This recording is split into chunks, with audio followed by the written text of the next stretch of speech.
Why are so many modern relationships falling apart?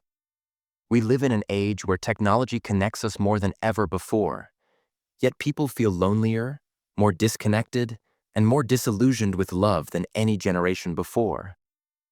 Divorce rates continue to rise. Dating apps are a graveyard of ghosting and shallow encounters, and couples who stay together often report feeling emotionally distant, misunderstood, or simply bored. So, what's going wrong? To answer this question, we need to go deeper than surface-level advice and modern-day psychology. We need to go into the unconscious, to explore the hidden forces that shape our desires, our fears, and our illusions about love. And no one understood these inner dynamics better than Carl Jung. We'll use Jung's depth psychology to uncover why modern relationships are collapsing.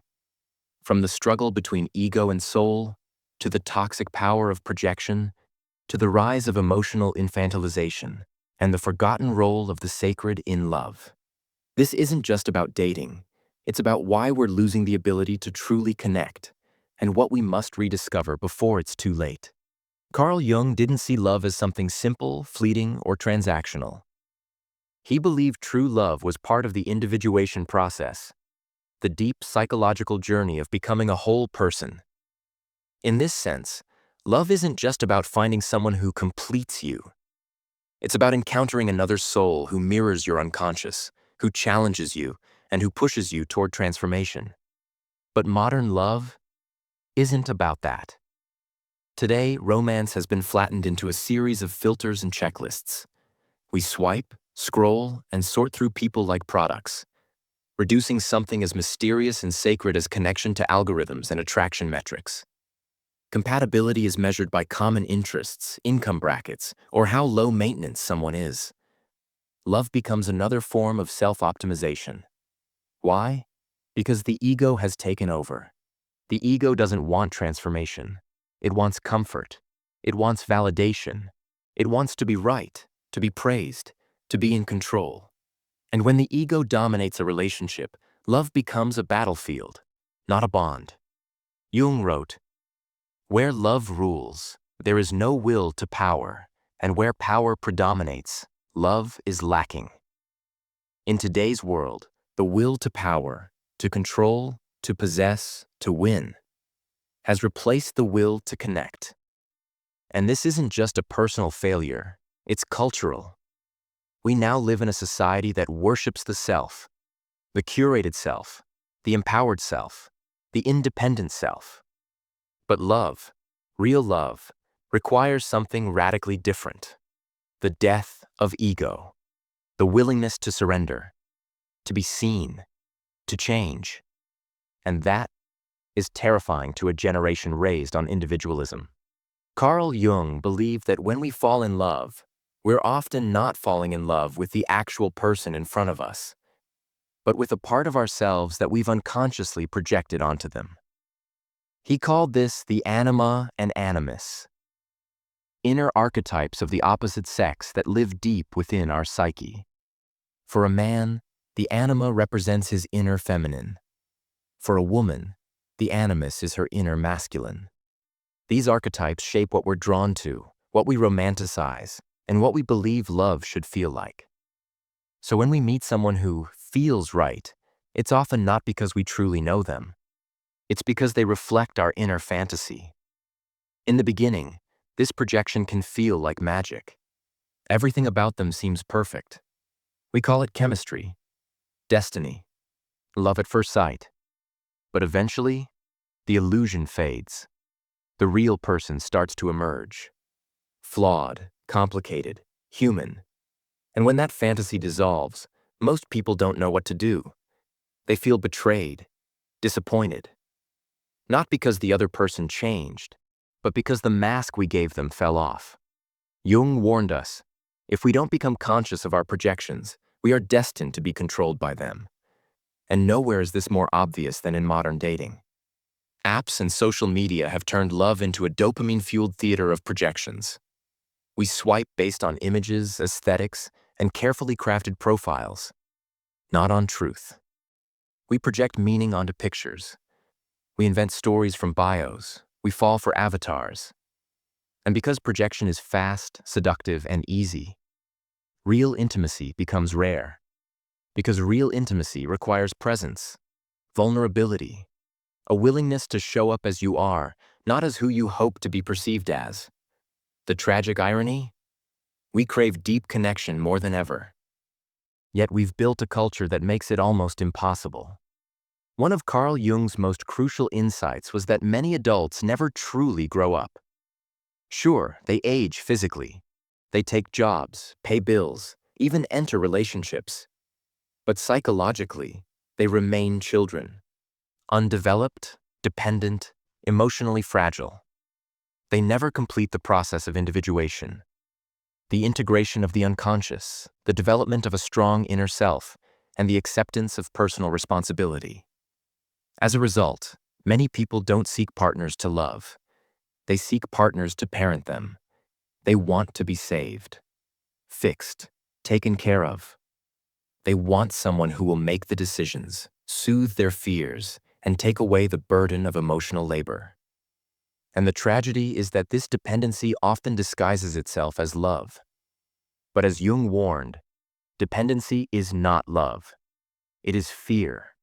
Fear of growing up. Fear of being alone. Fear of facing one's own shadow. This dynamic often plays out in what could be called the Peter Pan and Wendy syndrome. The man avoids responsibility, floats through life with charm and immaturity, while the woman assumes the role of caretaker, mothering him, managing his emotions, even resenting him, but never leaving. It feels like a relationship, but it's really a disguised power imbalance. Two people locked in a loop, both trying to fill the void left by an undeveloped self. And because neither partner has reached true psychological maturity, the relationship becomes a codependent trap, full of resentment, control, and unmet expectations. In Jungian terms, this is a failure of individuation. Two incomplete selves trying to merge into one, not to share life, but to escape from it. Modern culture, with its endless distractions and its fear of discipline, only feeds this dynamic. It keeps us emotionally arrested, outsourcing our sense of wholeness to others, hoping that love will do the work that only we are responsible for doing. But love without maturity is not love at all. It is regression. And no matter how intense it feels at the beginning, it cannot survive the weight of real life. In ancient times, love wasn't just an emotion. It was sacred. Union between two people was seen as a mythic journey filled with trials, transformation, and transcendence. Whether through spiritual teachings, religious rituals, or symbolic stories, love was understood as something that reached beyond the individual, something that pointed toward the divine. But in the modern world, romance has lost its sacredness. Today, love is packaged like a product. It's marketed, streamlined, and optimized. Algorithms tell us who we should want. Profiles display curated versions of ourselves. Relationships become part of the performance. To be shown, not deeply lived. In this consumer-driven culture, the purpose of love has changed. It's no longer about mystery or meaning. It's about instant gratification, pleasure, convenience, image. But Carl Jung believed love had a spiritual dimension, one that cannot be captured by trends or checklists. He saw relationship as a vessel for the growth of the soul, a sacred container where the unconscious is revealed and where both people are transformed in the process. He once wrote, "The meeting of two personalities is like the contact of two chemical substances. If there is any reaction, both are transformed. This transformation is not always gentle. In fact, it often requires suffering, sacrifice, and self-confrontation. But without that deeper purpose, love becomes shallow, an escape from growth rather than a catalyst for it." The disappearance of the sacred in relationships is not just a cultural shift. It's a psychological crisis. Without a higher meaning to strive toward, people give up at the first sign of difficulty. They move on, swipe again, or shut down completely. But perhaps what we've truly lost is reverence, not just for the other, but for the journey that love invites us to take. A journey that demands more than attraction. It demands awareness, surrender, and soul. So, what do we do with all of this? Modern relationships are failing not because love no longer exists, but because we're demanding from others what we haven't yet found within ourselves. We want security without sacrifice, intimacy without vulnerability, passion without purpose. But as Carl Jung understood, true love isn't easy, and it's not supposed to be. It requires pain. It requires reflection. It requires the courage to confront your own shadow and the humility to see the other as a mirror, not a savior. If you haven't done the inner work, love becomes a mask, a projection of your unmet needs, fears, and fantasies. Jung's message is clear.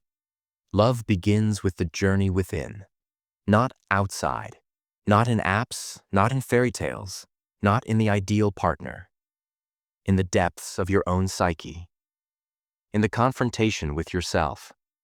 So before asking if someone loves you the way you want to be loved, ask yourself, are you truly loving a person, or just your own projection of them? Because only when we can answer that honestly, can we begin to love for real. The most terrifying thing is to accept oneself completely. Carl Jung.